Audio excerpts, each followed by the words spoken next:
Alright, this is kind of a continuation of a previous video. I thought I would go ahead and tell you the whole story of the time I met an MK Ultra trainer. So, I was a preacher at a pretty large church. A woman came to our church, wanted to get involved in the church, but a weird thing happened. The bishop in charge kind of snubbed her and wouldn't let her get involved in the church, which is kind of uncharacteristic for him. So I asked him about it. He was pretty cryptic about why, and he actually did tell me that it was because he felt like she had mental issues and he couldn't go into it. So I didn't think anything more of it. A couple weeks later, I was at a big seminar with a bunch of clergy.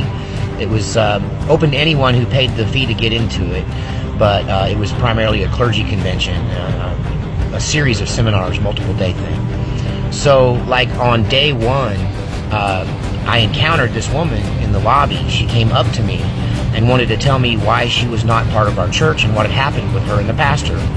So I was curious and I gave her a listen. And the story that she told me was mind-boggling. It was beyond belief, and I could see totally why the pastor would think she was crazy. So I went ahead and gave her the time kind of out of morbid curiosity. And, you know, at the end of this 4 hours I spent with this woman, I decided if she was crazy, she was the most special kind of crazy I'd ever seen. That her craziness was so detailed and in-depth that honestly it made me believe her story, even though it was totally unbelievable. And since then, I have stayed away from the topic of MK Ultra because, and even the Illuminati and a lot of this stuff I don't delve too deeply into because it does sound so crazy. But let me just tell you, as best I can remember, the story this woman told me. So she claims to have been born in the Illuminati from a Illuminati Bavarian family who can trace their origins all the way back to the beginning of the Bavaria version of the Illuminati, which is the ones that are supposed to be, you know, at the Grove and, you know, supposed to be the Bilderbergers and all of this. So she claims that she had a relatively normal childhood, although she was raised mostly by other people because they were very wealthy, and that she'd gone to, really off to parochial school or whatever, not parochial school, but private school, and that she didn't live at home and didn't know her parents much until she was 13. When she was 13, she was taken, she says, to Rome, where they walked through a series of catacombs under the city and hallways and passageways underground until they ended up in an Illuminati room, like a cathedral or a satanic church. And she claims that the Illuminati are Satanists, that this is all about Satanism. And what she described was a big giant round area with 13 thrones encircling this area. And the 13th throne was empty. The 12th throne is where the head Illuminati member sat, and the previous 11 thrones were occupied by the dead bodies of previous heads of the Illuminati. So he was, in her telling, she said that we were at the end of time, and that this was the final. This Illuminati who's in charge now, head Illuminati guy, head guy, I can't remember what she called him, the master. She called him the master. That he was the last one before the final one who would become the Antichrist. He was going to sit in the empty 13th throne. So in this circle, she said, was a pentagram and candles, and she was laid on a ceremonial altar at the center of this. And then while everyone watched, this large group, including her family, she was raped by this, she gave herself willingly to this 12th master who impregnated her with her first child in that ceremony. She lost her virginity and was impregnated.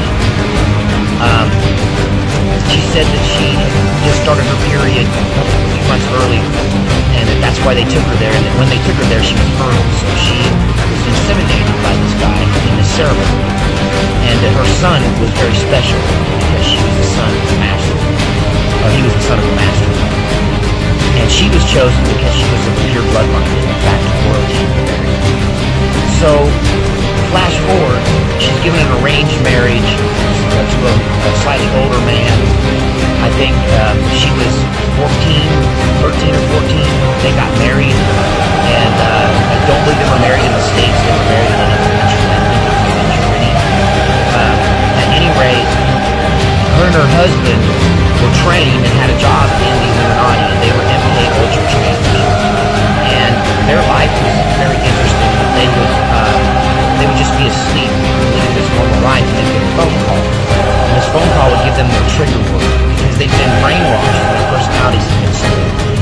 during the rest of the time, this lady thought she was just a housewife, just a soccer mom.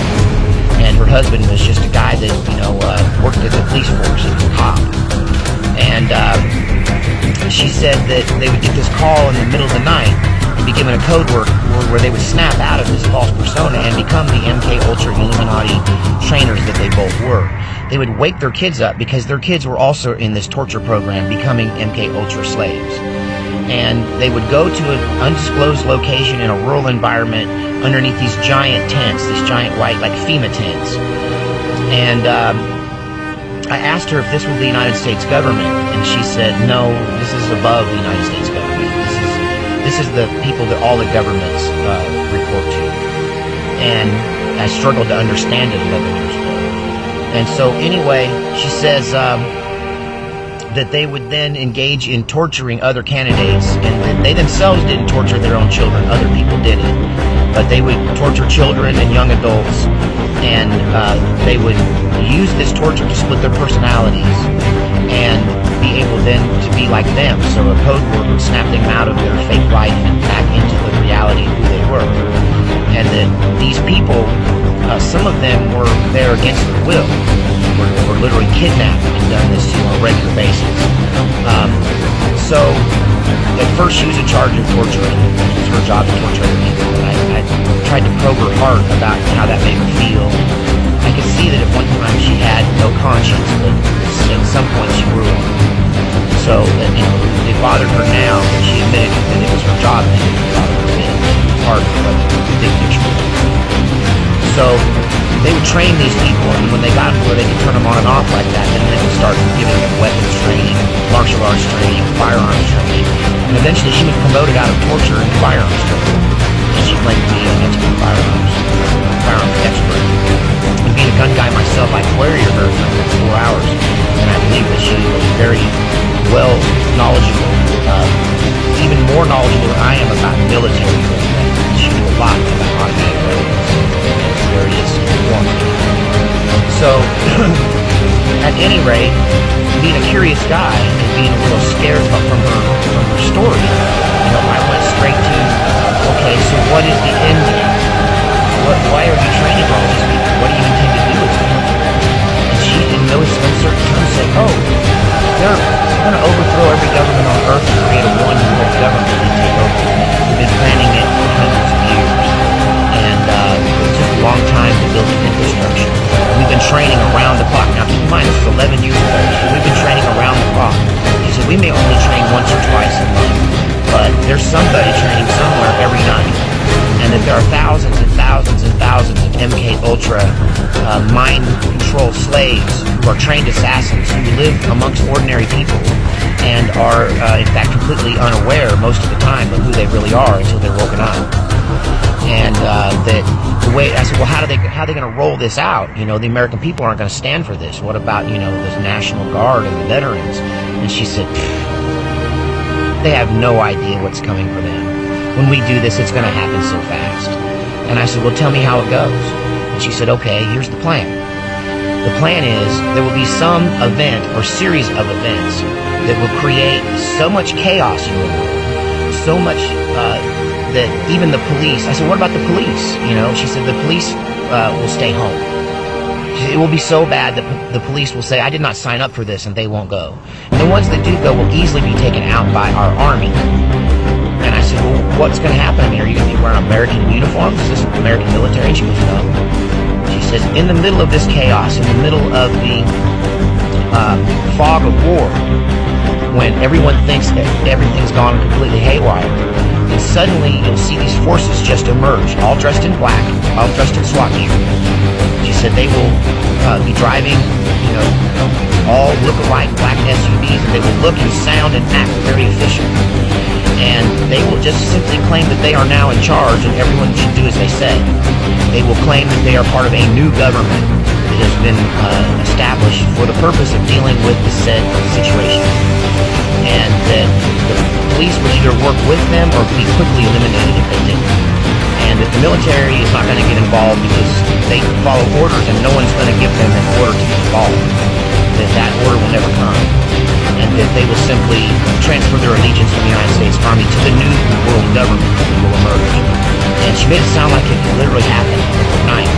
But I think I gathered from it that it's a process accumulating with them taking charge at some point, just physically showing up as the guys with the guns and